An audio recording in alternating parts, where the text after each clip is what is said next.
tidak, orang kata apa, tidak relevan, cikgu akan tanyalah. Okay, jadi antaranya ialah feedback ramai yang bagi tahu cikgu dia tak dapat, dia tak ingat, dia tak faham tajuk yang tingkatan 4. Dan bila cikgu tengok balik, kebanyakan pelajar tu bukan yang datang daripada kelas cikgu masa dia form 4. Maknanya pelajar daripada kelas lain lah. Dia tak belajar dengan cikgu masa form 4. So banyak topik-topik yang dia tak faham. Jadi cikgu dah separate dah mana pelajar yang belajar dengan cikgu, mana pelajar yang tak belajar dengan cikgu. So rata-ratanya tak faham yang form 4. Jadi insya-Allah minggu hadapan kita akan buat revision yang form 4. Cikgu akan tanya, cikgu akan mesej pelajar tersebut, cikgu akan tanya beberapa orang secara rawak ataupun mungkin cikgu akan edarkan borang Google Form untuk awak pilih tajuk mana yang cikgu perlu bincangkan.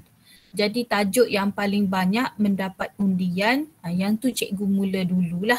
Okay, jadi caranya ialah kita akan ulang kaji tajuk tersebut dan cikgu akan beri kuis. Kuis berkaitan dengan tajuk itu saja. Katakan contohlah cikgu nak ulang kaji minggu hadapan, katakan contoh cikgu nak ulang kaji tajuk respirasi. Okay, jadi cikgu nak seminggu tu memang awak cover tajuk respirasi, awak baca respirasi, cikgu akan terangkan, cikgu akan ajar balik. Tapi lepas tu kita akan buat latihan respirasi sahaja. Okay, untuk kalau boleh 1 minggu 1 bab lah, kalau boleh. Sebenarnya sebenarnya bukan tugas cikgu dah nak kena orang kata ajar sampai 1 bab. Kalau boleh kita pilih-pilih jugalah bab yang kecil-kecil. Sebab kalau cikgu nak ajar semua, tak sempat.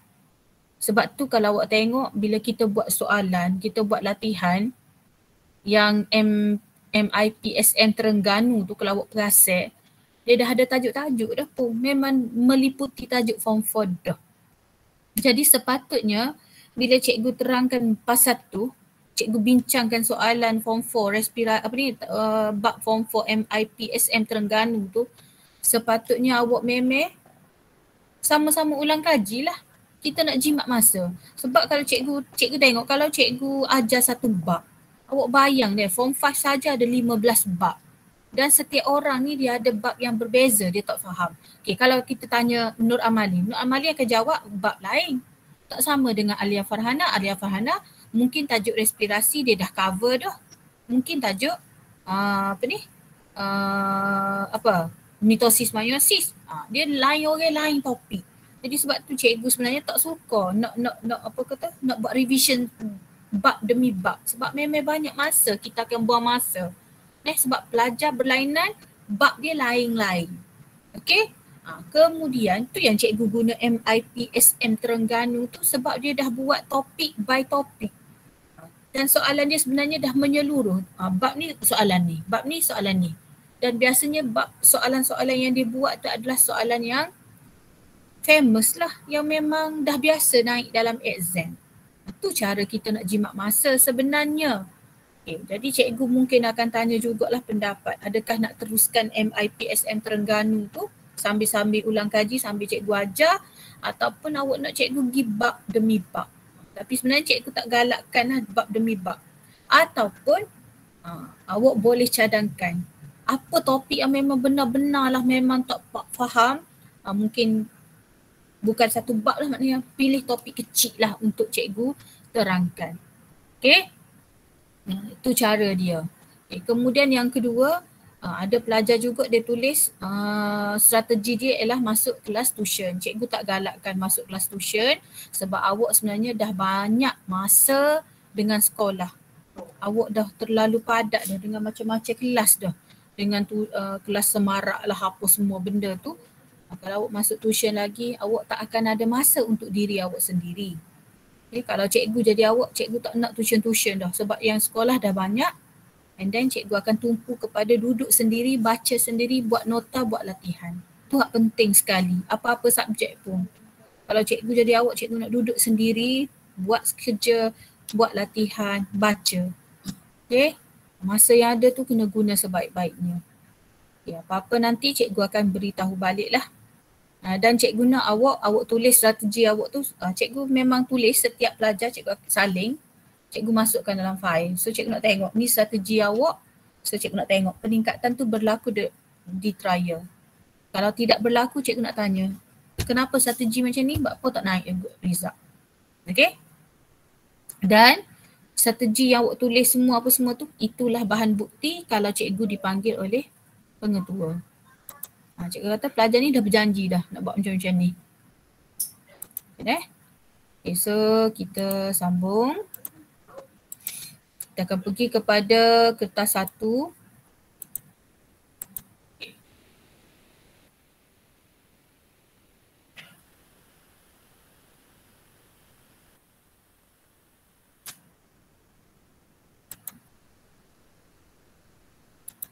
Okay, nampak slide cikgu tak? Nampak cikgu. Nampak dah? Okay. Kalau tak faham tanya. Jangan takut. Tanya je, cikgu tak marah. Dan cikgu nak minta satu lagi lah. Nanti buka bersemuka nanti cikgu tak sikit banyak dah. Cikgu akan kutip semua latihan awak. Kutip semua nota-nota yang awak dah buat sepanjang kita PDPR. Cikgu tak kecek banyak dah. So cikgu tak akan ada bagi masa seminggu, 2 minggu, tak ada dah. Buka nanti terus cikgu kata nak kutip, cikgu kutip je. Okay. So untuk soalan PBDB 2 ni 30 soalan objektif. Kalau soalan SPM sebenar ada 40 soalan Dan tugasan awak macam biasa juga selepas ni. Cikgu dah hantar PDF tu kan dalam Telegram tu, awak boleh print dan terus buat nota lah. Dan nota kalau ada kemudahan printer, awak boleh print slide cikgu ni, cuma awak kena highlight menunjukkan awak dah baca, awak dah faham apa yang cikgu bincangkan. Okey, ini adalah keperluan, cikgu kena terangkan juga ni sebab ada pelajar ni dia tak cukup lengkap ni bahan-bahan dia ni. Okey, jadi keperluan untuk ulang kaji PDP biologi. Okey, yang pertama syarat dia mesti ada buku teks. Syarat dia mesti ada buku teks form 4. Okey, awak kata cikgu saya dah hantar ke buku teks form 4? Ya, cikgu tahu awak dah hantar. Tapi kita boleh cover balik dengan beli buku ni.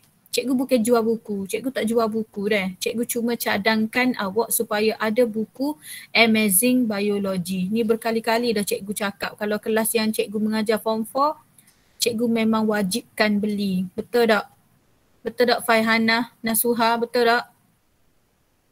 Betul cikgu. Betul cikgu.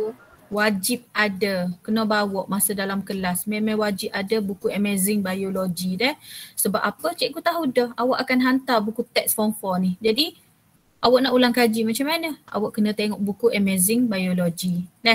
Dan jangan jadikan alasan juga, kita kan ada digital. Awak boleh Google je ataupun awak buka portal KPM awak delima awak tu, awak type je buku teks form 4 Biology digital. Ada bertambung orang share dah. Jangan jadikan alasan.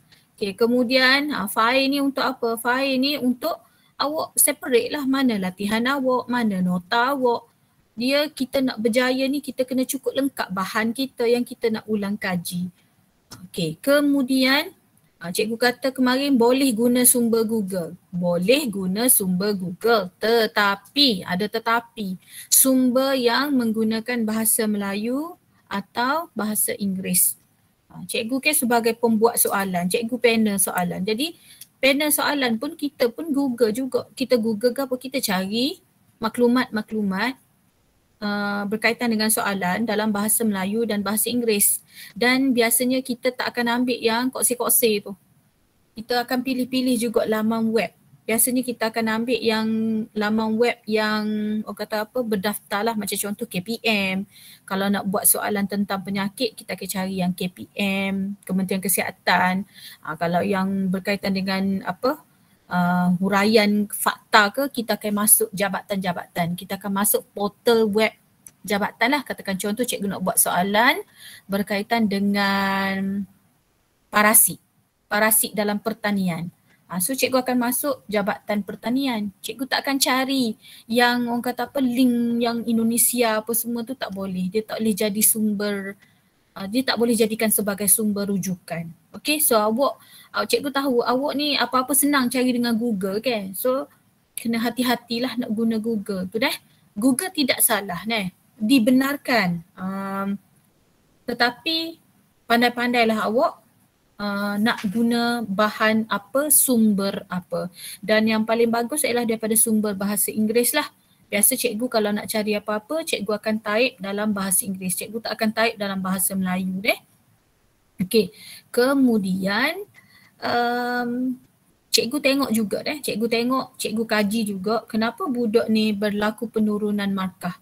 Cikgu tengok kualiti awak menjawab dan cikgu baca balik pelajar ni rupanya apa markah dia rendah sebab cara dia menjawab tidak berkualiti dan cikgu andaikan nota dia pun tidak berkualiti. Maknanya nota dia cacar marba, tak tahu duduk mana. So caranya ialah gunalah masa-masa yang awak ada. Okay, bulan 11 ni insya-Allah trial dah. Soalan trial siap dah. Tunggu masa untuk dijawab sahaja. Okay, jadi dengan trial tu juga awak akan isi borang untuk kematrikulasi. Jadi gunakan peluang ini, masa yang masih ada ni untuk ulang kaji. Gunalah masa yang ada ni untuk duduk, buat latihan. Baca apa yang awak tak faham. Okay? Okay. Kemarin cikgu dah bagi tips untuk kertas 2. Kalau pergi mana-mana awak dengar ceramah ke awak masuk tuition pun berbayar daripada KL ke apa ke, benda sama je. Cuma bezanya cikgu tak tahulah kalau masuk tuition berbayar tu biasanya yang mengajar tu dia bukan pemeriksa. So ni ialah tips. Tips ni kertas 1, pilihan jawapan kita ada 2 jenis iaitu jangan terkejut kalau awak tengok nanti pilihan jawapan ada A, B, C sahaja dan ada A, B, C, D. Itu sahaja. Okay. Pilihan jawapan ada yang jenis A, B, C dan ada yang jenis A, B, C, D. Yang kedua, kan cikgu kata suruh buat banyak latihan kertas 1. Tak apa, soalan sama pun buat juga. Tetapi kena ada jadual. Contoh macam yang awak buat latihan Furbish, Endeavour semua tu, cikgu memang buat jadual. Cikgu memang buat jadual nama. Katakan contoh ni kumpulan Endeavour. Nama siapa? Katakan contoh nama apa? Katakan contoh Faihanah lah. Faihanah bukan Endeavour deh. Faihanah super Okay, so cikgu ada buat. Latihan 1 berapa hari bulan. Latihan 2 berapa hari bulan.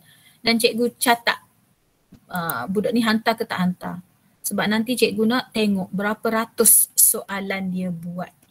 Okey, dan awak kena target sebelum SPM sekurang-kurangnya buat 1000 soalan objektif. Mesti target.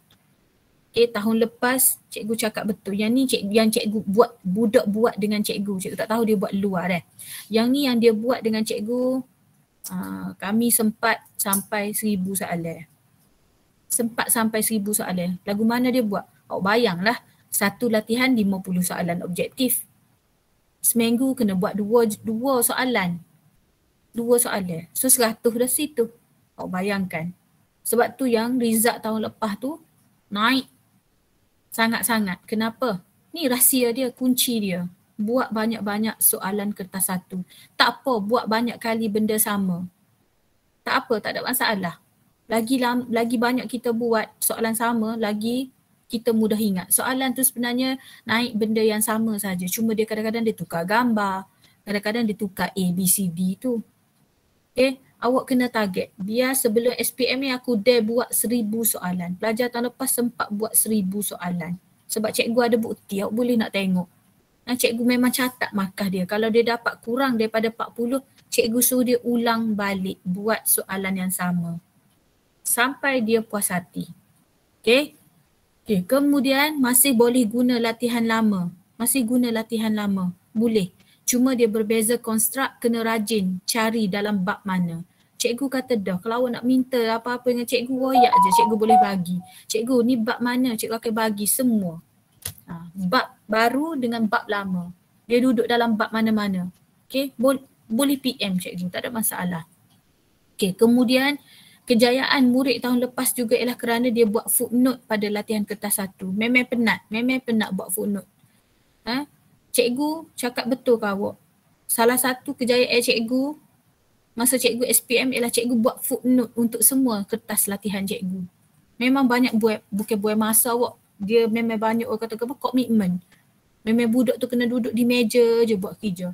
Cikgu cakap betul, cikgu memang buat footnote untuk semua latihan cikgu. Fizik, kimia, math, pi, sejarah. Bila cikgu buat latihan kertas satu, cikgu akan buat macam ni. Cikgu beli examination pad. Sini zaman tu tak ada duit. Photostat soalan ni tak ada duit. So cikgu salin. Cikgu salin soalan. Cikgu garis di tepi, di sini ialah footnote cikgu. So semua ni ialah latihan nota. Garis. Masuk soalan 2. Setiap hari 2 subjek cikgu akan buat. Maknanya sejarah 20 soalan. Katakan contoh, hari ni nak study sejarah dengan fizik. So sejarah 20 soalan, fizik 20 soalan. Note SPM cikgu ada tebal buku ni. Dan cikgu buat dalam satu buku je. Masa tu satu buku je cikgu guna. Maksud cikgu dalam satu buku tu ada fizik, ada kimia, ada bio. So dia tebal lah, jadi dia ada banyak versi. Versi 1, versi 2, versi 3. Jadi cikgu baca benda tu je nak masuk exam. Tu yang dapat A1. Masa zaman tu dia tak ada A+, dia ada A1. Tapi memang komitmen banyak lah. Memang kita kena duduk di meja. Memang kita kena menulis. So bila kita menulis acak-acak, kita mudah ingat. Cikgu kadang-kadang cikgu masuk exam tu cikgu tak baca soalan dah. Cikgu tengok Allah, masuk pula dah ni. Benda sama je. Okay. Yang kedua, tulisan jadi makin cantik. Ni cikgu nak ngepek dia. Cikgu tak masuk perbincangan lagi. Cikgu nak ayatnya tips cara kita belajar. Dan sambil awak buat footnote tu, awak set masa. Jangan guna banyak ni sangat. Set masa. Katakan contoh aku nak duduk di meja ni 2 jam. 2 jam lah, betul-betul buat lah, fokus lah. Duduk main pula, chatting lah, mesej orang tu. Tengok drama Korea lah, apa semua lah. Betul-betul fokus. Kita tak perlu banyak masa untuk study. Yang penting masa tu betul-betul kita guna. Kalau betul 2 jam nak buat kerja, 2 jam. Okay dah? Ni tips daripada cikgu ni. Okay, kemudian awak kena ingat soalan kertas 1 ni dia ada 4 aras. 4 aras. Aras mengingat ni aras paling rendah sekali. Dan untuk kertas 1 trial SPM kita, sikit je aras mengingat. Aras mengingat ni sikit je. Jadi aras mengingat ni dia nak tahu awak ingat ke tak je. Okay, kemudian masuk aras nombor 2, aras memahami. Awak faham ke tak? Jadi nak faham tu kena ingat dulu. Lepas awak ingat, awak faham ke tak? Okay, dan yang ni yang paling banyak dalam SPM. Aras mengaplikasi dan aras menganalisis. Aplikasi ni dia akan bagi situasi, dia akan bagi masalah. So awak kena aplikasikan apa yang awak dah belajar untuk jawab soalan tu. Kalau analisis, dia akan bagi graf, dia akan bagi carta pie, dia akan bagi gambar. Tu fungsi menganalisis. Jadi cikgu cakap betul, 2 soalan ni banyak. Untuk kertas 1. Tu yang pelajar kadang-kadang keluar dewan selepas kertas 1, cikgu saya jeng. Apa? Payuh kertas 1 tadi. Memang cikgu cakap betul. Okay, kertas 1 memang killer paper dah sekarang. Okay, dan ulang buat soalan supaya dapat betul 35 ke atas. Selagi tak dapat, buat lagi. Selagi tak dapat, buat lagi. Dia tak ada benda lain. Dia mesti rajin. Dia kena rajin sekarang kak. Kalau awak pandai sekalipun awak malas, awak takkan ke mana. Kena rajin. Cikgu cakap betul, cikgu tak pandai tapi cikgu rajin. Okay. Ni, apa ni orang kata apa? Target awak. Cikgu kalau cikgu pergi ke mana-mana, memang cikgu akan guna ni. Cikgu akan beritahu ni. Kalau Cikgu Madiana cakap hari tu pun dia dapat daripada cikgu juga. So, awak nak dapat ni, awak nak betul-betul, betul lah awak kalau nak dapat A. Awak nak dapat A tolak sekalipun. Awak kena target lah. Nampak? 35 ke atas. Kena buat. Kalau dapat 29 hingga 30 tu kena usaha lagi. Kalau dapat yang ni lagi teruk lah ni. Yang ni teruk sangat. Kalau form 4 tu sakit cikgu nak beki. Teruk sangat-sangat paper 1 dia. Okay, so kita pergi soalan yang pertama.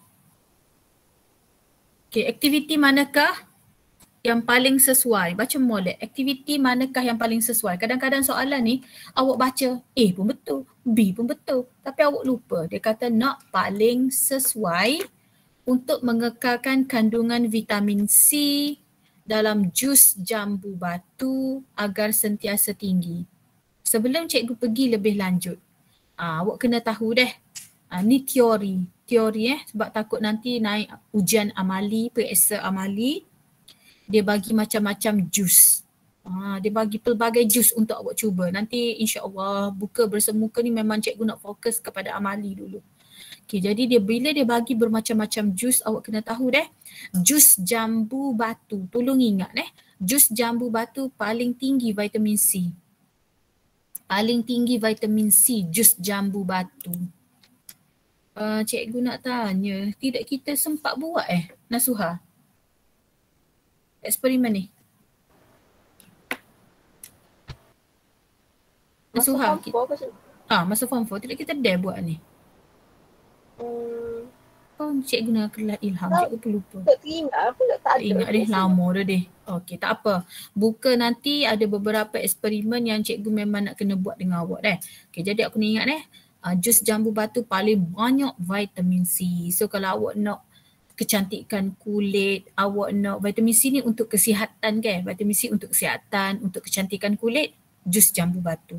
Okay, cikgu kalau tak makan jus, makan jambu batu. Lagilah kak sebab dia fresh. Makan jambu batu banyak-banyak. Okay, kemudian yang kedua orange. Buah orange. Yang ketiga pineapple, nanas, banana, apple dan buah pear. Jadi biasanya vitamin C ni dia banyak dalam buah citrus. Buah citrus ni buah yang masam-masam. Dia banyak dalam buah yang masam-masam. Okay, tapi paling banyak setakat ni dalam jambu batu. Okay, jadi aktiviti mana yang paling sesuai untuk kita kekalkan kandungan vitamin C dalam jus jambu batu supaya sentiasa tinggi? Okay, kita tengok jawapan A. Kalau awak biarkan jus jambu batu terdedah pada suhu bilik, awak beli jus jambu batu, awak buka. Awak buka macam tu, letak atas meja, buka. Vitamin C dia boleh terbebas ke udara. So dia akan kurang. Dia boleh terbebas ke udara, dia jadi kurang. Yang kedua, kalau awak didih jus jambu batu, jadi apa? Vitamin C musnah. Okay, vitamin C musnah. Okay, menambahkan gula dia cuma jadi manis. Cuma jadi manis sahaja. So jawapannya ialah meletakkan jus jambu batu dalam bekas berisi ais. Sebab tu kalau awak tengok orang jual jambu batu, dia letak jambu batu dalam pernah tengok orang jual kedai tu tepi-tepi jalan tu. Dalam ais. Satu untuk kesegaran, yang kedua untuk kekalkan vitamin C dia. Okay, jelas Okay, ni cikgu letak sedikit eksperimen daripada buku teks form 4. Eksperimen mengkaji kesan suhu terhadap vitamin C dalam jus oren. Jadi pemboleh ubah manipulasi yang kita nak ubah-ubah ialah keadaan suhu persekitaran. Okay, yang akan bergerak balas ialah kita nak tengok isi padu jus oren yang diperlukan untuk melunturkan larutan DCPIP. DCPIP ni warna dia biru. Jadi kalau dia cepat luntur, bukan cepat luntur. Dia hanya diperlukan sedikit sahaja untuk luntur biru tu, maknanya dia memang tinggi vitamin C dia. Awak faham ke? Macam contoh macam ni lah. Katakan cikgu bubuh dalam picagari ni jus. Bukan jus betul-betul jus. Jus, apa lagu ni? Dia terlalu Okay, katakan cikgu masukkan dalam picagari ni jus jambu batu. Okay, ni ada botol tiup lah, botol apa ni cikgu lupa, tiup spesimen, tiup spesimen ada DCPIP warna biru. Ada DCPIP warna biru. Awak titis sikit je, awak titis setitik je, biru ni sudah luntur. Maknanya, memang betul lah jus ni banyak vitamin C. Tapi kalau awak guna, contoh awak guna jus betik, awak titis tak hilang lagi, awak titis tak hilang lagi, awak sekerat, dah banyak dah awak titis, barulah warna biru ni luntur, maknanya jus betik kurang vitamin C. So ingat deh, kalau awak titis, warna biru di CPIP tu luntur dengan cepat dan sedikit sahaja yang diperlukan untuk luntur di CPIP tu, maknanya jus tu sangat banyak vitamin C. Okey, dan dalam eksperimen ni dia ada beberapa keadaan lah. Satu, kita akan bagi 3 bika kepada awak. Bika A, cikgu akan masukkan ais. Bila masukkan ais maknanya suhu rendah. Bika B, kita bagi air dalam suhu bilik. Dan bika C, kita akan bagi air yang mendidih, air panas. Okey, jadi hasil daripada eksperimen tu awak kena tahulah jus limau didih mengandungi kurang atau sedikit vitamin C. Kalau kita masukkan dalam air didih, jus limau didih yang dipanaskan tu mengandungi kurang vitamin C. Kenapa? Sebab asid askorbik vitamin C. Asid askorbik ni vitamin C lah. Dia musnah akibat dididihkan. Sebab tu kalau awak nak goreng sayur ke, goreng sayur pun tak digalakkan ke masak lama-lama sebab haba yang awak guna untuk memasak sayur tu memusnahkan vitamin C dalam sayur-sayuran awak. Begitu juga macam contoh awak nak awak nak blend buah apple, awak nak minum jus. Dia sebenarnya tak digalakkan kita blend lama-lama sebab blend tu dia akan menghasilkan haba yang memusnahkan vitamin C. So paling baik ialah kita perah. Okey. Kemudian semasa jus diperah daripada buah, elakkan menumbuk buah dengan kuat. Kerana haba yang terhasil semasa awak menumbuk boleh memusnahkan sebahagian asid askorbik. Asid askorbik ni vitamin C dalam buah. Okey, jelas Dan ingat juga kalau awak nak guna jus buah, tidak boleh disediakan sehari sebelum nak buat eksperimen. Katakan contoh, cikgu nak guna jus jambu batu. Ada pelajar semalam lagi dia buat dah. Ada pelajar dia buat kemarin lagi. Hari ni dia bawa ke cikgu. Tak boleh lah. Kita nak yang fresh, yang masa tu juga kita nak.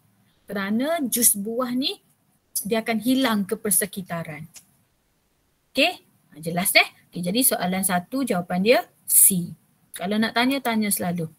Okay. Soalan nombor 2. Rajah menunjukkan 2 kelas makanan. So, awak pun tengoklah. Oh, ni ikan, ni ayam, daging, kacang. So, ini ialah kumpulan protein. Okay. Yang kedua ialah roti, gandum, nasi. Ini ialah kumpulan karbohidrat. Antara bahagian A, B, C, D pada rajah, yang manakah mencerna kedua-dua? Dia nak cerna dua-dua yang ditunjukkan dalam rajah. So kita kena tahulah A ni mulut.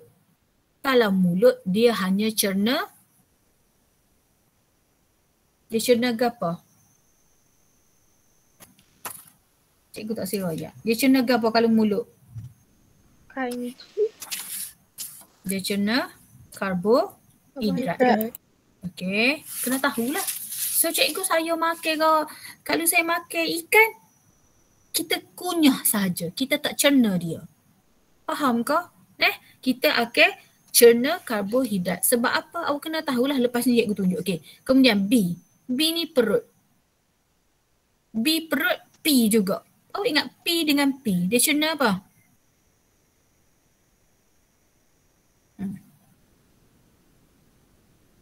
Senyap belakang. Dia cerna apa? Dia cerna protein sahaja. Lepas tu cikgu saya makan nasi saat ni jadi lagu mana? Dia hentikan sementara. Dia stop dulu. Okey. Kemudian C. C ni duodenum. Lepas ni kita tengok. Cikgu ada buat nota untuk awak. Duodenum. Kemudian D ni usus besar. Usus besar ni kita boleh potong selalu. Faktor pengganggu je dia ni. Usus besar tak terlibat dalam pencernaan. So sekarang awak tinggal jawapan A, B, C. Dah awak pun tengok, A ni cerna karbohidrat sahaja. B ni cerna protein sahaja. Dah. C lah jawapan dia. Okey, so kita tengok nota cikgu. Cikgu dah buat siap-siap dah ke awak ni. Awak tengok ni. Okey, mulut. Mulut hanya cerna karbohidrat sahaja. Apa cikgu? Dalam mulut ada kelenjar liur. Ada kelenjar liur. Okey, so kelenjar liur ni merembeskan air liur. Jangan kata merembeskan enzim. Kelenjar liur merembeskan air liur. Air liur mengandungi enzim amilis air liur. Boleh? Dalam mulut kita ada 3 kelenjar liur. Sebab tu bila kita kecek banyak air liur tubik tu, kita ada 3 kelenjar liur saja dalam mulut. Kelenjar liur merembeskan air liur. Dalam air liur ada enzim amilis air liur. Kena tulis ni lengkap ni. Jangan tulis amilis saja. Sebab yang ni amilis air liur. Berapa pH dia? 6.5 hingga 7.5. pH dia neutral ni kak. Sebab tu bila awak lambat gosok gigi, bakteria membiak. Bila awak lambat gosok gigi, bakteria membiak. Apa cikgu? Sebab mulut kita neutral. Okey? Jadi bila awak makan roti yang mengandungi kanji, awak makan nasi yang ada kanji, maka amilis air liur mencernakan kanji campur air kepada maltosa. Dan kalau awak tengok ni baru jadi maltosa cikgu. Awak kena tahu bila awak makan karbohidrat, macam-macam mana dia kena cerna sampai jadi glukosa. Sebab ni bentuk paling ringkas. Jadi awak tengok, oh baru maltosa tak jadi glukosa lagi. Maknanya pencernaan dekat mulut tak siap lagi. Pencernaan dekat mulut tak siap lagi. Apa cikgu tak siap? Sebab baru jadi maltosa. Dia kena jadi glukosa tu baru bentuk ringkas. Jadi tak siap lagi. Okey. Dan makanan awak sekarang sebab ditindakkan oleh air liur dan awak kunyah-kunyah, dia jadi bentuk bolus. Bolus ni maksud dia bentuk bola. Bola ni maksud dia bentuk bulat-bulat. Makanan awak dalam bentuk bulat-bulat dan awak pun telan. Okay, telan maka dia akan melalui esophagus oleh tindakan peristalsis. Masuk dalam perut. Okey, perut ni awak ingat P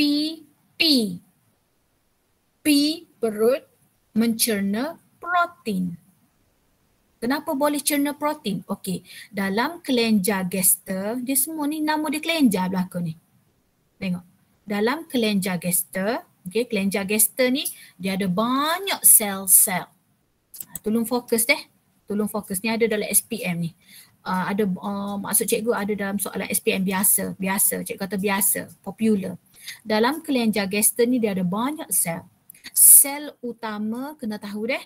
Sel utama, sel peritel dan sel mucus. Dalam kelenjar gaster ni, kelenjar ni, dia ada banyak kedudukan sel. Ada sel utama, ada sel peritel, ada sel mucus. Okay, sel utama, sebab dia ni utama, dia merembeskan pepsinogen. Kalau sel peritel merembeskan asid hidroklorik. Sebut asid, maka pH dia 1.5 hingga 2.0. Sangat pekat. Okey, dan sel mucus merembeskan mucus. Okey. Okey, dalam dalam perut, okey, ada enzim pepsin. Nampak sel utama merembeskan pepsinogen, iaitu enzim pepsin. Boleh? Okey, pepsin. Apa fungsi pepsin? Pepsin ni dia akan cerna protein yang ada dalam daging, ayam, telur, campur air kepada polipeptida. Pepsin mencernakan protein campur air kepada polipeptida. Bila sebut poli ni maknanya masih panjang lagi rantai dia. Dia tak jadi asid amino, maknanya benda ni tak selesai lagi. Okey, dan awak kena tahu kenapa dia ada asid hidroklorik. Asid hidroklorik ni nama lagi asid. Dia menyediakan medium berasid untuk pepsinogen. Sebab kalau dia tak sediakan medium berasid, pepsin ni tak boleh nak bertindak sebab tak ada asid. Jadi asid hidroklorik menyediakan medium yang berasid supaya pepsinogen, pepsin tu boleh bertindak. Yang kedua, fungsi dia menghentikan tindakan enzim amilis air liur. Apa cikgu dia nak hentikan? Yalah, hak ni kan medium neutral. Bila masuk dalam perut, asid akan menghentikan. Dia kata tak boleh, sekarang aku medium berasid. Stop dulu. Sebab tu di perut, karbohidrat tidak dicernakan. Sebab keadaan berasid tu menghentikan aktiviti enzim amilase ILO. Dan yang ketiga, fungsi asid hidroklorik membunuh bakteria dalam makanan. Sebab tu kalau awak tengok kadang-kadang awak 3 orang pergi ke kantin. 2 orang makan sakit perut. Awak makan tak ada gapa-gapa. Maknanya mungkin asid hidroklorik awak tu sudah berjaya membunuh bakteria dalam makanan. Tapi kawan awak dia mungkin asid hidroklorik dia kurang ke apa ke, dia tak nak bunuh, maka dia jadi ceret-beret. Jelas? Okey, kemudian dalam perut tu juga ada sel mucus. Jadi fungsi mucus melindungi dinding perut daripada tindakan asid hidroklorik dan enzim pencernaan. Dan sekarang makanan awak dalam bentuk kim. Tak bolus dah, bukan bolus dah. Makanan awak dalam bentuk kim maknanya dia separa cecair dah. Okay, dia dah jadi separa cecair. Okey, habis jadi perut. Dah ke perut. Okey, sekarang telan pergi ke duodenum. Okey, duodenum ni kalau awak tengok dia ni, gambar dia macam ni. Ni duodenum. Ni duodenum lah ni. Ni duodenum. So kalau awak tengok duodenum ni, dia terima dua benda. Duodenum. Awak ingat gini? Duodenum dua. Duodenum dua. Dia terima dua benda. Dia terima dua benda. Dia terima apa? Dia terima satu, dia terima hempedu daripada hati. Okay, dia terima hempedu daripada hati. Satu lagi dia terima jus pankreas dari pankreas. Boleh ingat ke? Duodenum. Apa duodenum? Sebab dia terima dua benda. Gapa dua benda tu? Satu, dia terima hempedu daripada hati, sebab tu dia duduk macam ni. Dia duduk tengah-tengah macam ni. Dia terima dua benda. Satu daripada hati, satu daripada pankreas. Okey? Jadi hati ni menghasilkan hempedu. Hati menghasilkan hempedu. Hempedu ni akan diberi kepada duodenum. Dan duodenum ni beralkali. Beralkali. Dalam hempedu ada garam hempedu. Awak tengok deh, H. Hati menghasilkan hempedu. Dalam hempedu ada garam hempedu. Hati menghasilkan hempedu. Dalam hempedu ada garam hempedu. So apa fungsi garam hempedu? Fungsi garam hempedu ni menetralkan kim dari perut yang berasid. Dia kan berakali. So bila masuk makanan daripada perut tu dia menghentikan sebab dia berakali. Yang kedua, menyediakan keadaan berakali untuk tindakan enzim dalam duodenum. Lagi mengimalsikan lipid. Ni kena guna perkataan ni. Mengimalsikan lipid iaitu memecahkan lipid-lipid kepada titisan halus. Apa cikgu dia nak pecah jadi halu-halu? Sebab nanti dia nak guna di sini. Dia nak guna di sini iaitu menambahkan luas permukaan untuk tindakan enzim lipase. Jadi fungsi dia pecah lipid-lipid jadi titisan halus, nanti mudah untuk ditindakkan di duodenum. Okey? Kemudian dia terima satu lagi bahan iaitu dia terima jus pankreas dari pankreas. Okay, dia terima jus pankreas daripada pankreas. Kelenjar pankreas merembeskan jus pankreas. Dalam jus pankreas ni ada enzim apa? Ada enzim amitakotlipase. Dalam jus pankreas ada enzim amitakotlipase. Dia amitakotlipase. Amilase, awak kena tambah pankreas. Amilase pankreas. Cikgu, tak boleh ke kalau saya tak tulis pankreas? Tak boleh lah sebab kita ada dua dah amilase. Amilase ileum dalam mulut. Amilase pankreas di duodenum. Okey, jadi kelenjar pankreas merembeskan jus pankreas. Dalam jus pankreas ada 3 enzim iaitu enzim amilase pankreas, enzim trypsin dan enzim lipase. Okay, ada pelajar bagi tahu cikgu dia tak ingat lah cikgu dia tindakan untuk siapa-siapa. Awak ingat gini, amilase ileum tadi bertindak kepada karbohidrat kan? So awak saling je lah sebab nama dia sama. Nama dia sama, yang tu amilase ileum, yang ni amilase pankreas. Awak saling je benda sama tadi. maka dia bertindak kepada kanji campur air jadi maltosa. Saling hak tadi. Dia tak beza. Proses dia sama. Okay. Kemudian trypsin. Cikgu, trypsin ni dia bertindak kepada siapa? Awak ingat tak tadi pepsin? Pepsin di perut tadi. Sing. Maknanya dia ni bertindak ke atas protein juga. Jadi awak ambil polipeptida hak last tadi. Cikgu back balik Awak nampak tak ni? Ni hasil dia ni. Awak ambil hak ni, awak letak di depan. Polipeptida. Awak letak di depan ni. Polipeptida campur air ditindakkan oleh trypsin, awak buai poli. Tinggal peptida saja. Buat apa cikgu? Sebab tadi dia rantai banyak-banyak, poli ke banyak. Dia dah jadi rantai satu-satu dah. Boleh?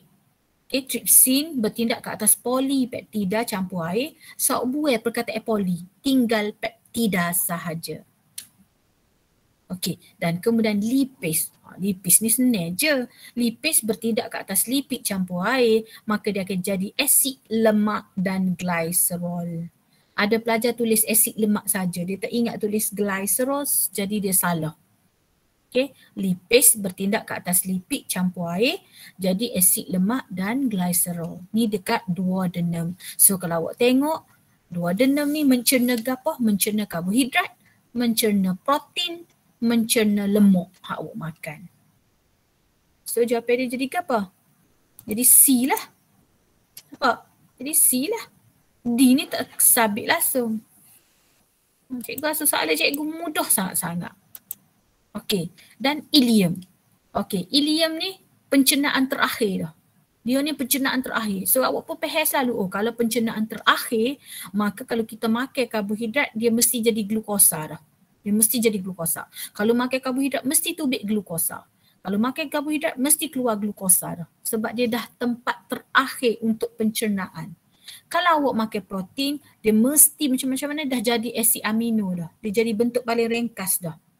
Kalau awak makan lipid, dia mesti jadi asid lemak dan glycerol. Okay, jadi di ileum ni, dia ada kelenjar ileum yang merembeskan mucus dan jus usus. So dalam jus usus ada enzim smell. Dalam jus usus ada enzim smell. S sucrase, L M maltase, E erepsin, sin, pepsin, trypsin, protein. Ingat gitu. Okay, laktase, karbohidrat, lipase, lipid. Yang ni awak hafal sendiri, cikgu nak jimat masa. Okay. Soalan 3. Rajah menunjukkan kelenjar P yang terlibat dalam proses pencernaan di dalam mulut. So kita tengok, kelenjar P. Cikgu kata tadi ada 3 kelenjar P dalam mulut. So kelenjar P ialah kelenjar liur. Kelenjar liur yang merembeskan air liur. Dalam air liur ada enzim. Alahai. Sekejap Ada enzim. Dia dah keluar dah. Sekejap. Dia ada enzim amilase air liur. Kena gitulah. Kelenjar liur merembeskan air liur. Dalam air liur ada enzim amilase air liur.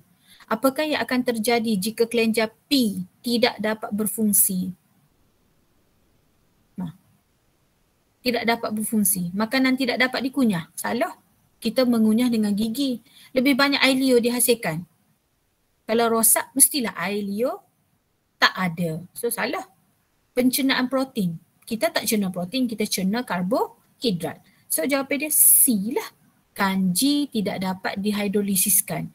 Kanji tidak dapat dicerna. Sebab apa cikgu tak dapat dicerna? Sebab tak ada enzim amilase air liur. Sebab apa cikgu tak ada enzim amilase liur? Sebab tak ada air liur. Sebab apa tak ada air liur? Kelenjar liur rosak. Boleh? Faham ke tak setakat ni? Baru soalan 3. Faham? Faham cikgu. Cikgu pergi detail dah ni. Selesai dah. Okey, seterusnya. Okey, soalan 4. Antara organisma berikut yang manakah mempunyai sistem peredaran terbuka? Ni ikan. Ni tikus. Ni ular. Ni serangga. Ikutlah gapo cicada ke apa ke. Okey, dia tanya yang mana yang mempunyai sistem peredaran terbuka. Okey, kita pergi sosok. Kalau serangga, kita panggil dia sistem peredaran darah terbuka. So jawab dia D lah. Cikgu, kenapa dia terbuka? Awak belajar dah ke? Dia tak ada darah. Dia bukan darah. Kita panggil apa? Kita panggil hemolimfa. Serangga dia tak ada darah, sebab tu kalau awak terpijak lipas ke, terpijak belalang ke, dia bukan warna merah. Dia tak warna merah, dia warna macam putih-putih kuning gitu. Tu ialah hemolimfa. Dan Cikgu, kenapa? Ya. Apa? tapi apa ada setengah highway kalau pijak itu macam wanita gitu? Wanita tu tai ya. Gitu. Suka. Dia warna hijau. Di atas serangga tu lah. Warna hitam, warna hijau muda, warna kuning. Tu hemolimfa. Dan kenapa bila kita pijak tu dia keluar selalu? Sebab hemolimfa mengalir dalam hemoselem. Katakan contoh ni, katakan contoh ya Cikgu Luki ni beluncas. Okay, beluncas ni pun serangga. So, dia tak ada salur. Memang hemolimfa ni bergerak dalam ni je. Ni penuh dengan hemolimfa ni. Sebab tu bila pijak dia, puik keluar selalu. Maknanya hemolimfa ni dia tak duduk dalam salur. Jadi bila kita terpijak, terus keluar. Nampak tak? Tu maksud sistem peredaran darah terbuka. Maknanya dia ni tak ada salur. Hemolimfa bukan mengalir dalam salur. Dia memenuhi badan serangga. Jadi sebab tu bila kita terpijak dia keluar. Macam contoh awak. Cikgu pijak awak, keluar darah. Tak keluar. Apa tak keluar? Darah awak mengalir dalam salur. Kalau luka baru dia keluar. Jadi ikan sistem peredaran darah tertutup sebab darah dia mengalir dalam salur darah. Amfibia, sistem peredaran darah tertutup juga. Manusia ke tikus ke, sistem peredaran darah tertutup. Sebab bila tertutup maksud dia darah mengalir di dalam salur. Okey. Cikgu tak payah lah. Cuma awak kena, yang ni awak kena tahu. Kalau ikan ni kita panggil sistem peredaran tertutup tetapi tunggal. Dia kena ada dua nama. Sistem peredaran tertutup sebab darah mengalir dalam salur. Tetapi tunggal. Apa cikgu tunggal? Sebab darah melalui jantung sekali sahaja. Sebab dia ada satu atrium, satu ventricle je. Dia ada jantung, satu jantung. Tapi dalam jantung tu satu atrium, satu ventricle. Jadi darah lalu sekali. Lepas lalu pula. Jadi sekali je. Okay, dia ada satu kita je. Okay, kalau amfibia kita panggil sistem peredaran tertutup. Dua kali, ganda dua. Tetapi sayangnya tak lengkap. Awak nampak tak? Yang ni kita panggil satu nama, satu perkataan je. Sistem peredaran terbuka. Kalau ikan, dua nama, sistem peredaran tertutup. Tapi tak lengkap. Tak lengkap maksud dia tunggal. Okay. Kalau amfibia, dia ada tiga nama. Sistem peredaran tertutup, ganda dua, tak lengkap. Bolehkah? Maksud dia apa cikgu ganda dua? Darah mengalir dalam salur darah dua kali. Sebab dia ada sistemik dengan pulmonari juga. Tetapi cuma bezanya dia tak lengkap. Dia jenis tak lengkap. Dia tak lengkap. Dia ada dua atrium tapi satu je ventricle. Jantung dia macam ni. Jantung dia gini. Satu, dua. Tapi sini darah dia bercampur. Dia ada satu ventricle je. Dia ada tiga. Okey?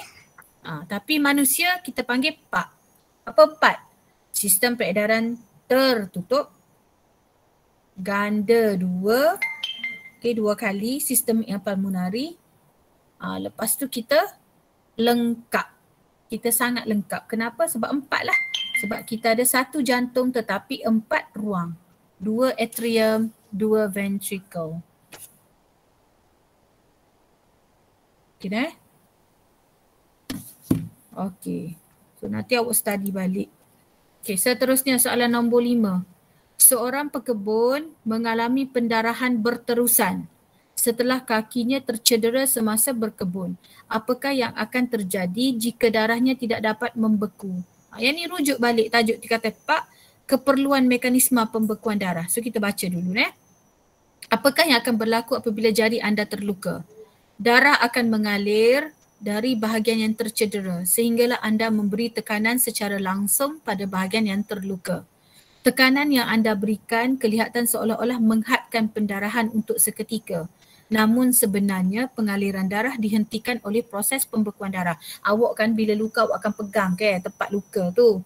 Jadi awak rasa bila awak pegang tempat luka tu awak dah memberi tekanan. Tekanan tu yang menghentikan darah. Awak rasa macam tu. Sebenarnya tidak. Bila awak luka, dia secara semula jadi. Kita ni ada proses pembekuan darah. Jadi dia akan hentikan darah awak yang sedang luka tu keluar tu. Mengapakah darah perlu membeku pada tempat luka? Pembekuan darah menghentikan atau meminimumkan kehilangan darah pada bahagian salur darah yang terluka. Pembekuan darah mencegah kemasukan mikroorganisma. Sebab tu bila awak luka, dalam 5 minit macam tu, dia akan berhentilah. Dia akan berhenti sebenarnya. Sebab kita ni ada mekanisme pembekuan darah semula jadi. Semua orang ada. Jadi fungsi dia kenapa bila kita luka tu dia akan membeku untuk mencegah kemasukan mikroorganisma seperti bakteria ke dalam darah melalui salur darah yang rosak. Yang kedua, kenapa juga badan kita ada mekanisme pembekuan darah? Supaya tekanan darah dapat dikekalkan. Orang normal 120/80. Ni orang normal. Tapi kalau katakan awak accident, luka tu keluar banyak sangat darah, maka dia boleh menurunkan tekanan darah ke paras yang berbahaya. Dia boleh drop tekanan darah. Tekanan darah menurun. Sebab tu kalau awak tengok orang yang accident ke apa, bila paramedik sampai, ambulans sampai, dia akan ambil tekanan darah dulu. Dia nak tengok setara mana tekanan darah. So kalau turun banyak sangat, orang tu mulalah jadi tak sedar dah cakap merapu dah, dia nak tertidur lah. Sebab tu kalau awak tengok cerita lah, kalau awak suka tengok cerita-cerita movie action ke apa, bila orang tu accident ke apa, kita tak bagi dia tidur. Sebab takut bila dia tidur terus lah, sebab tekanan darah dia semakin perlahan. Jelas Okey. Dan kalau awak period banyak sangat. Banyak sangat darah keluar. Awak perasan tak awak sakit kepala? Sebab apa awak sakit kepala tu? Tanda-tanda tekanan darah rendah. Okey, jelas Soalan senang je ni. Okey, seterusnya soalan 6. Berikut adalah ciri-ciri darah dalam salur darah P di dalam sistem peredaran darah manusia.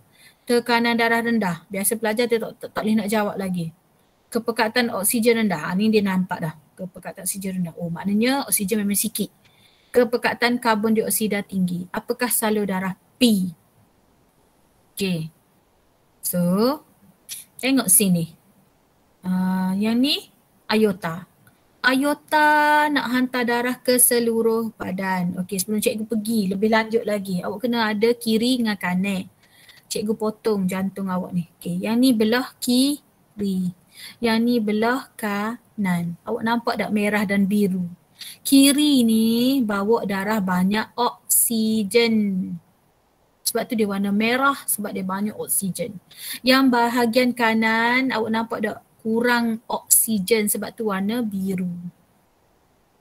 Okey. Jadi macam contoh aorta. Aorta ni dia nak pump darah, nak hantar ke seluruh badan. So bila nak hantar ke seluruh badan ni, jantung akan mengepam ni. Maka di sini tekanan tinggi, sebab tu dia tulis highest pressure. Sebab dia kena tekanan tinggi baru dia boleh hantar ke kepala, ke tangan, ke kaki. Okey, dia pun hantar darah dengan tekanan yang tinggi. Okey, dah hantar dekat sel-sel, maka sel pun guna oksigen, dia pun beri karbon, dia pun bagilah yang kurang oksigen. CO2 dah ni. Okey, yang darah kurang oksigen dah. darah kurang oksigen, dia nak balik semula ke jantung. So bila dia nak balik semula ke jantung, nampak tak dia melawan graviti.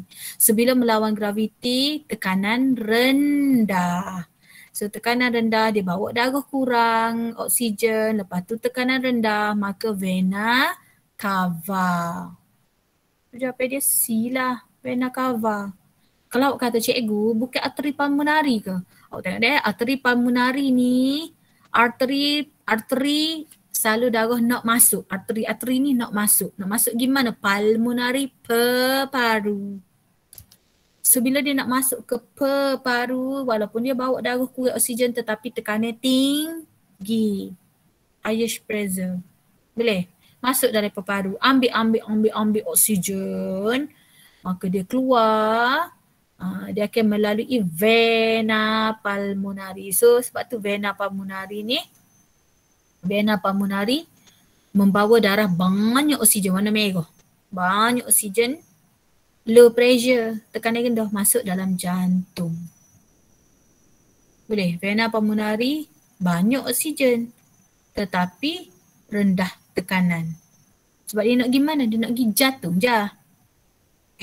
Kalau aorta ni banyak oksigen, tekanan tinggi. Sebab apa? Sebab dia nak pump ke seluruh badan.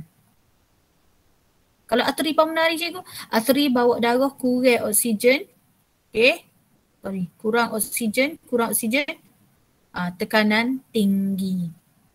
Sebab dia nak pergi ke paru, dia nak atar ni darah kurang oksigen ni. Jelas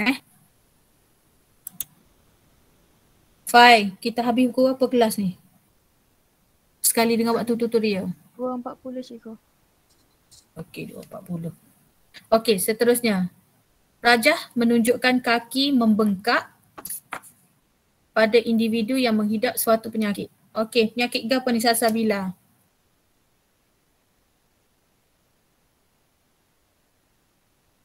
Salsabila.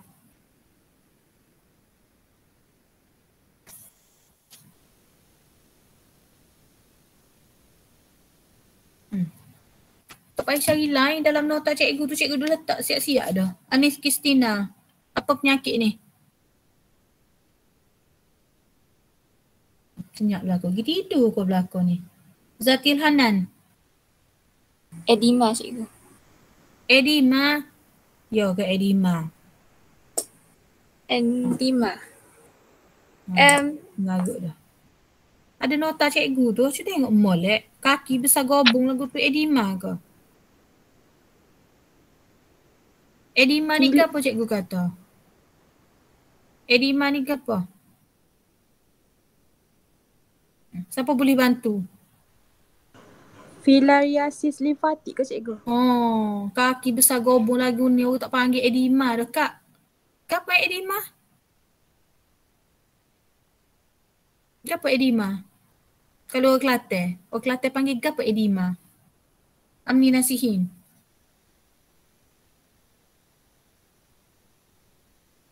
Cepat cikgu nak masuk tak meeting. Tahu cikgu. Tak tahu, cikgu ada meeting 2.30 ni, insyaAllah cikgu akan hentikan tepat 2.30. Cepat.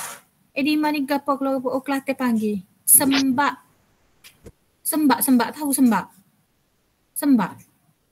Sembak ni biasa terjadi untuk orang mengandung. Untuk orang mengandung dia banyak duduk. Dia kurang bergerak. Jadi kaki dia jadi besar sikit. Besar sikit je, sembak. Awak teriak banyak-banyak, esok mata jadi bekok. Tu orang panggil sembak. Ataupun awak ada kegagalan buah pinggang, awak ada kegagalan ginjal. Kalau habis muka awak jadi bekok. Bekok je pun, bekok. Orang panggil sembak. Tu edema. Tapi kalau kaki lagu ni, orang tak panggil sembak. Dekat orang panggil benda ni. Okay, kita tengok. Ni ialah jangkitan parasit. Iaitu cacing parasit jenis Brugia menjangkiti salur limfa. Dia masuk dalam salur limfa, dia beranak dalam tu dan dia akan menyekat aliran bendalur limfa. Kalau doktor belah, doktor akan jumpa banyak cacing parasit dalam tu. Okey, dan dia akan bergerak pula. Dia bukan duduk di situ saja, dia bergerak dalam salur limfa, pergi dekat mana-mana bahagian. Contoh kaki. So dia akan membengkak di situ. Okey, jadi pesakit menghidap filariasis limfatik. Nama dia filariasis limfatik. Okey, nama penyakit ni filariasis limfatik. Sebab apa limfatik? Sebab selalu limfa sumbat. Sumbat dengan cacing filariasis, cacing parasit Brugia. Dan cacing ni siapa bawa? Cacing ni dibawa oleh gigitan nyamuk tiruk. Atau kita panggil benda ni elephantiasis. Elephant, kaki gajah. So penyakit ni nama dia elephantiasis. Kaki gajah, besar kaki ni. Okay, jadi antara berikut yang manakah benar tentang rajah tersebut? Salur limfa tersumbat menyekat aliran bendalai limfa. Deh. Okey. Kalau salah darah tersumbat menghalang darah memasuki, salah. Salur limfa tersumbat menghalang darah, tak sabit. Salur limfa tersumbat menyebabkan bendalai tisu, tak. Kalau bendalai tisu ni, edema. Kalau bendalai tisu, edema. Kita nak penyakit ni. Jelas Okey, kalau awak tengok yang ni, biasa orang lumpuh, orang stroke, dia tak bergerak Jadi bila tak bergerak, biasanya dia akan menjadi edema. Dia akan jadi sembab dekat kaki, dekat tangan. Jelas baca lagi dah tu. Okey, seterusnya. Rajah menunjukkan kepekatan antibodi dalam darah individu Q selepas 2 hari suntikan. First injection, suntikan pertama. Katakan contoh hari ni awak disuntik oleh vaksin. Awak suntik vaksin hari ni. Hari ni berapa bulan? Hari ni 29 bulan. Okey. Duduk beberapa hari, limfosit pun mengenali. Limfosit tu yang menghasilkan antibodi. Dia pun kenal. Oh, suntik vaksin ni dia kata ni. Awak masukkan virus COVID. So dia akan keluar sikit, baru. Sebab tahu kena pergi cocok pulak tu. Sebab tahu kena cocok pulak. Kalau awak tengok Pfizer dia 21 hari kan. Maknanya dalam tempoh 21 hari tu antibody awak akan naik. Okay, lepas tu pergi cocok pulak lepas 21 hari. Naik pulak. So bila dia naik tu antibody akan naik melebihi aras keimunan. Okay, antara berikut yang manakah benar tentang rajah tersebut? So jawapan dia C, sel limfosit. Sel limfosit ni sel darah putih yang menghasilkan antibodi. Okay, dapat menghasilkan antibodi yang sudah cukup dan dapat memusnahkan patogen serta merta selepas suntikan kedua diberikan. Ada pelajar tanya cikgu, apa saya baca dalam surat khabar, saya tengok dalam berita, ada orang yang dah suntik Pfizer 2 kali pun kena COVID juga. Siapa boleh jawab cikgu?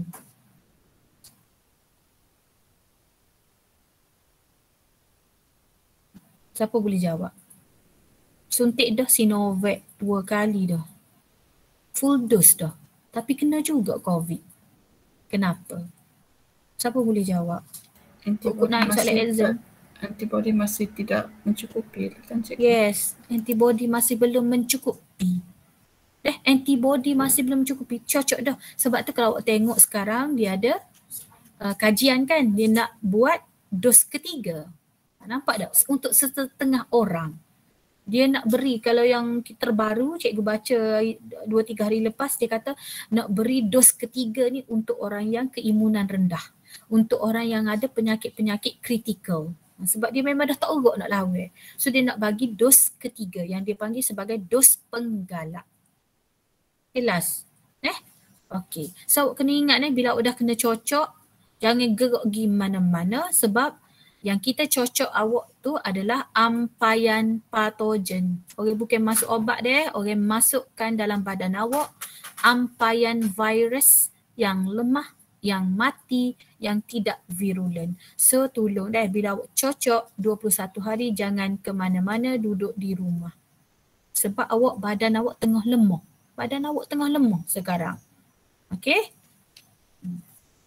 Boleh jelas Okey, soalan yang ke-9. Baru soalan 9. Antara berikut yang manakah adalah ciri-ciri tindakan refleks?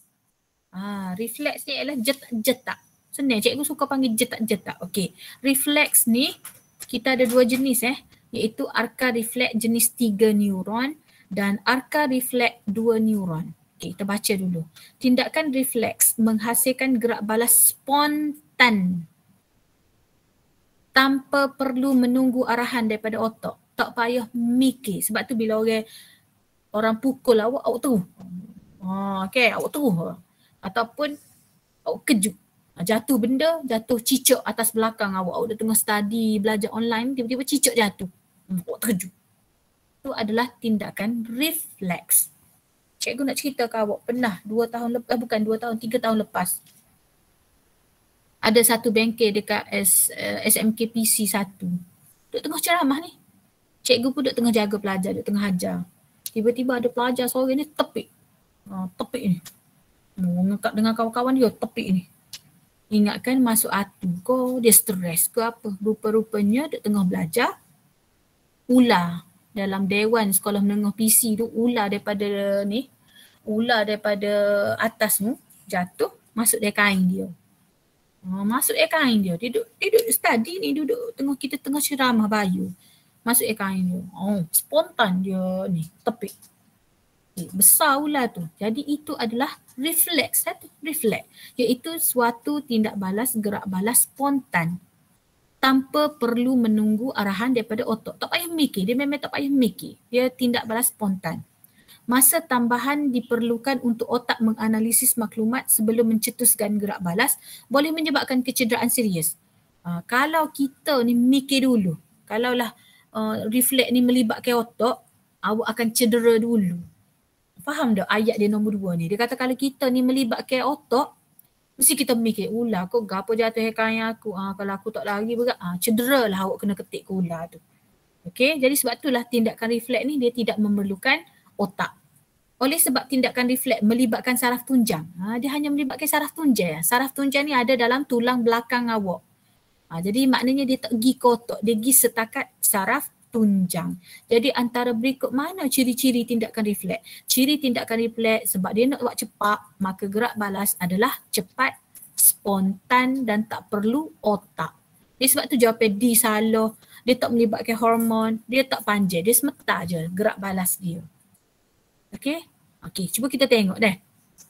Tindakan refleks ni ada 2 jenis, iaitu tindakan 3 neuron dan tindakan 2 neuron. Okey, tindakan 3 neuron ni dia melibatkan 3 neuron, iaitu neuron deria, neuron geganti dan neuron motor. 3 neuron. Beberapa situasi memerlukan tindakan serta-merta dan spontan. Jika jari anda tercucuk pin tajam, terkena benda panas, benda sakit-sakit, cikgu cakap selalu, benda sakit-sakit, tercucuk pin tajam, duri tajam, kena benda panas, tareko panas, cerek panas, awak akan mengalihkan tangan awak serta-merta, itu kita panggil tindakan refleks. Dan kalau benda panas-panas ni, benda sakit, dia melibatkan 3 neuron belakang. 3 neuron, neuron deria, neuron geganti, neuron motor. Okey, boleh dah? Dan laluan dia start daripada kena benda panas sampai masuk dalam saraf tunjang, neuron deria, neuron geganti, neuron motor tu semua laluan dia tu kita panggil arca reflex. Laluan dia start daripada kena benda panas, dibawa oleh neuron deria, masuk pergi ke saraf tunjang, dibawa ke neuron geganti hantar ke neuron motor pergi ke efektor. Semua tu kita panggil laluan dia, iaitu arca reflex. Okey, kalau yang melibatkan 2 neuron, contoh dia sentakan lutut. Ni awak biasa kalau awak nak buat medical check up, nak masuk universiti, nak masuk matrik, doktor akan buat ni medical check up ni, dia akan ketuk ni, awak nak tengok awak ni ada refleks ke tak. Cikgu kalau saya tak ada refleks, kalau awak tak ada refleks tak boleh ambil, tak boleh jadi polis, tak boleh jadi askar, tak boleh jadi bomber, tak boleh. Okey, so sentakan lutut ni ataupun refleks patella ni dia hanya melibatkan 2 neuron saja, iaitu neuron deria dengan neuron motor saja. 2 tu je. Dia tak ada neuron geganti. Tetapi dia akan jetak. Dan benda ni kita jangan mikir. Kita letak je, doktor akan bercakap dengan kita sambil-sambil ketuk. Kalau nampak jetak sikit tu, chair tu. Awak ada awak ada tindakan refleks. Dia jangan jadi kita mikir. Kalau dia kita mikir tu orang tak panggil refleks. Dok. Okay, cikgu pergi soalan yang ke-10 and then cikgu berhenti and then kita akan sambung nanti. Jenis dadah yang manakah menjadikan degupan jantung lebih kuat, lebih cepat, meningkatkan tekanan darah dan menyukarkan seseorang untuk tidur? Awak nampak tak benda ni semua jadi cepat, meningkat Kalau jenis tinggi belakang tu mesti dah tak ada dadah jenis lain. Dadah jenis rangsang. Okay. Jadi dadah rangsang ni stimulate. Stimulate ni rangsang. Semua benda jadi tinggi. Tengok, meningkatkan aktiviti sistem saraf pusat kita jadi mikir. Jantung kita berdenyut cepat, jadi dudak. Kadar pernafasan laju, tekanan darah pun jadi tinggi. Kita akan meningkatkan kewaspadaan kita lebih berhati-hati. Kalau kita ambil banyak sangat dia akan jadi ketagihan. So dadah jenis ni ialah nikotin, kokaina, kafein, amfetamina. Sebab tu kalau tengok kafein ni ada dalam Milo, Nescafe, kopi. Sebab tu bila awak minum, awak jadi tak mengatuk. Apa tak mengatuk? Meningkatkan aktiviti sistem saraf pusat. Jantung awak pun berdenyut lebih cepat, oksigen banyak, awak jadi tak mengatuk. Okay. Kalau dadah penenang, dia akan jadi slow. Nampak ni cikgu bagi istilah ni. Bukan istilah, keyword dia. Kalau dadah tenang, slow, semua benda jadi kurang. Mengurangkan saraf pusat, jadi tak memikir, denyutan jantung pun jadi perlahan. Kadar pernafasan jadi slow dan tidur. Sebab tu ubat tidur adalah jenis dadah penenang. Ni tranquilizer ni. Tranquilizer ni ubat apa ni? Orang sambung ni, ubat bius. Ubat bius, dadah bius, dadah penenang. Kalau jenis orang stres, jenis apa? Ngamuk, antidepressant. Kalau jenis orang koyak makan tu, lepas tu dia nampak benda pelik-pelik tu, itu kita panggil dadah halusinogen. Kalau jenis dadah inhale, sedut, inhalant. Okay, so cikgu berhenti di sini sebab cikgu nak masuk mesyuarat. Ada apa-apa nak tanya sebelum cikgu stop?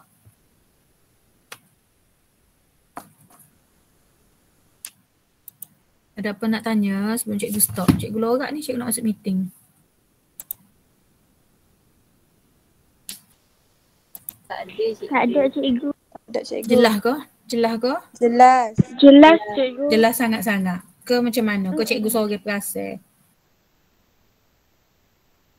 Jelas sangat-sangat cikgu. Jelas sangat-sangat. Okey. So kita jumpa insya-Allah apa-apa nanti cikgu tanya dalam grup, dalam WhatsApp. Okey, assalamualaikum.